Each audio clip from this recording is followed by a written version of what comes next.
आपल्या शाळेत आज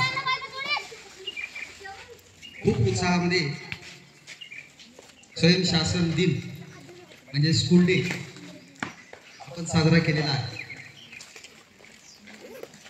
स्कूल डे येण्यामागे काय उद्देश असेल? स्कूल डे म्हणजे स्वयंशासन म्हणजे प्रत्येक ठिकाणी एक शासन असतं, एक प्रशासन असतं आणि हे प्रशासन चालवत असताना त्या संस्थेचा जो प्रमुख असतो हेडमास्टर म्हणजे मुख्य असतो. जसं ग्रामपंचायतीचा मुख्य सरपंच असतो तसं शाळेचा मुख्य हेडमास्टर असतो. आणि हेडमास्टरांना शाळेचं प्रशासन चालवित असताना अनंत अडचणी येतात आणि हे एक प्रकारचं कौशल्य असतं. हे कौशल्य तुमच्या ह्या वयामध्ये तुम्हाला प्राप्त व्हावं किंवा 50% तरी त्या कामाची सवय आपल्याला लागावी. त्या प्रशासनामध्ये अनेक पदं असतात, अनेक जबाबदाऱ्या असतात.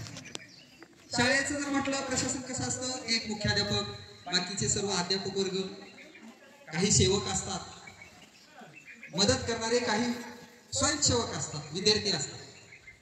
या सगळ्यांच्या समन्वयातून शाळेचं प्रशासन उत्तम चालत असतं.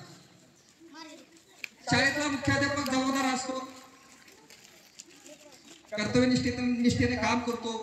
परंतु मुख्याध्यापकाचं एकट्याचं हे काम नसतं, सगळ्यांनी मिळून हे काम करायचं असतं. आणि शाळेच्या प्रशासनामध्ये एक प्रकारचा समन्वय साधायचा असतो. तो समन्वय कसा साधायचा हे आपण शिकला. आणि हा अनुभव तुमचा कसा आहे तुम्ही अगदी 2 मिनिटात सांगितलं तरी चालेल. ज्या ज्या विद्यार्थ्यांनी भाग घेतलाय त्या सर्व विद्यार्थ्यांचं खूप अभिनंदन.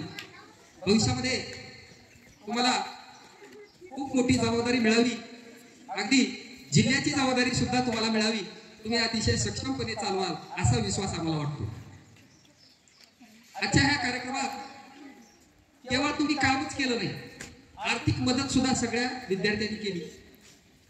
7वी आणि 6वीच्या सर्व मुला मुलींचं परत एकदा अभिनंदन आणि आभार.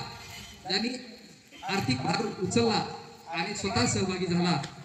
आणि बाकीचे जे विद्यार्थी आहेत त्यांनी, ते जे शिक्षक आहेत तुम्हाला शिकवणारे, नव्यानं आज आलेले, तुमचा काय अनुभव आहे, तुम्हाला कसं वाटलं आणि शिकवत असताना त्या अध्यापक वर्गाला काय वाटलं.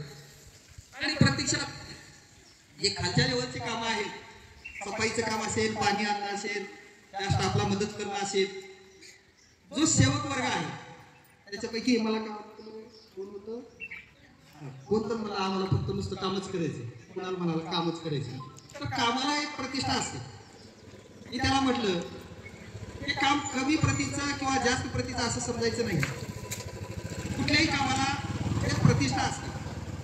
चोरी करण्यापेक्षा, डाका घालण्यापेक्षा हलकं काम त्याला प्रतिष्ठा असते समाजामध्ये. त्याला कोणी नावं ठेवत नाही, उलट आदरच निर्माण होत असतो. म्हणून कुठलंही काम, शिक्षक शिकवायचं काम असेल, हेडमास्टरचं असेल किंवा सेवकाचं काम असेल किंवा अगदी स्वच्छतेचं काम करणारे जे बाहेर समाजामध्ये आहेत, ग्रामपंचायतीमध्ये नालासफाई असेल, सार्वजनिक साफसफाई असेल, हे काम सुद्धा अतिशय प्रतिष्ठेचे आहे. म्हणून मला सर्व विद्यार्थ्यांना विनंती किंवा आग्रहानं असं सांगायचंय, कुठलंही काम तुम्ही कमी समजू नका. आता फक्त एवढंच करायचंय, आपल्याला छोटासा हा कार्यक्रम घ्यायचा आहे, आपलं मनोगत व्यक्त करायचं आहे. या कार्यक्रमात सहभागी होणाऱ्या सर्व विद्यार्थ्यांनी म्हणजे अध्यापक वर्गाने आणि सेवकांनी सुद्धा आपलं मनोगत व्यक्त करायचंय. आणि जे प्रतिसाद अध्ययनाचं काम करणारे जे आपले विद्यार्थी आहेत त्यांनी सुद्धा, ज्याला चांगल्या पद्धतीने जमतं बोलायला, सगळ्यांना जमतं तसं, अगदी 2 मिनिटात तुम्ही मनोगत व्यक्त करा.